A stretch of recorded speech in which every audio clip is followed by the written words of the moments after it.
I started collecting this about 10 to 15 years ago. It's an Art Deco type of motif that was used on the cover of Railway Age magazine from about 1950 through 1956. The artist is Bern Hill. The people at our plant, I work for Electromotive, the people who make locomotives, never really liked this because he tended to minimize the locomotive and put a lot of the background into his paintings. But from what I understand, Hill liked to try to capture the essence of a railroad in his scenery. All of this artwork was actually thrown away at our company and rescued by other people. As I saw the pieces for sale in private collections, I would buy them 1, 2, or whatever. In this collection, you have some original artwork and you have some of the actual posters. One of the artworks you've brought by Bern Hill, and everything, as you said, is by Bern Hill, is this piece hand-signed by him, as some of the others are. And we also have here the poster that was created after the artwork. Yes. And I know you're fairly familiar with the value of these posters through your work on the internet. So the values of these posters you think are? Anywhere from between $1,200 to $2,200 each. I'm going to go with the upper end of what you think to be the estimate and estimate them at $2,000 a piece. And I just want to go through some of the images because they are so unique.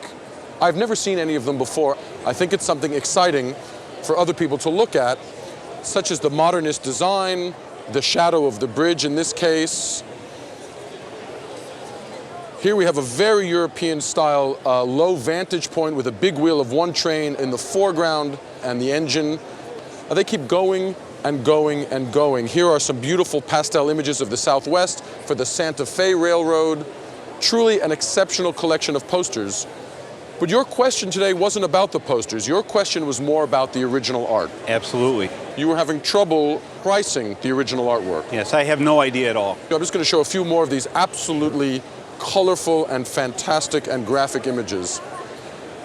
As far as the value on the original artwork goes, and we have here 2 other poster studies, and we have here what we call locomotive portraits along the top. Okay.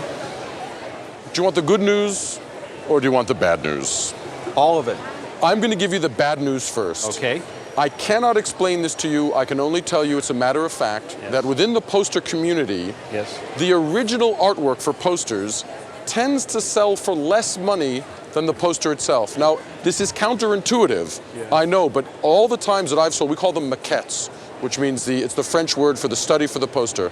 Maquettes, in the artist's own hand, the originals, tend to sell for less money than the actual posters. That's pretty amazing. Yeah, that's the bad news. Okay. Here's the good news. Okay. The good news is that these images actually transcend the poster market.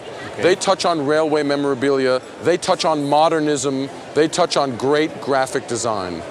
From the 1950s, most of them, in my estimation, the original studies for the posters themselves are worth, at auction, $3,000 to $4,000 a piece. Oh, wow. And the little train profiles or little train portraits are worth between $1,000 and $1,500 a piece. Okay, that's good. And with the 12 posters with a value of $24,000, what's the most you paid for one of the original pieces? $500 for the one in the front. I paid $1 a piece for the posters. $1 a piece is a good, if you're buying them for $1 and selling them for $2,000, you're doing all right. I think I'll do fine.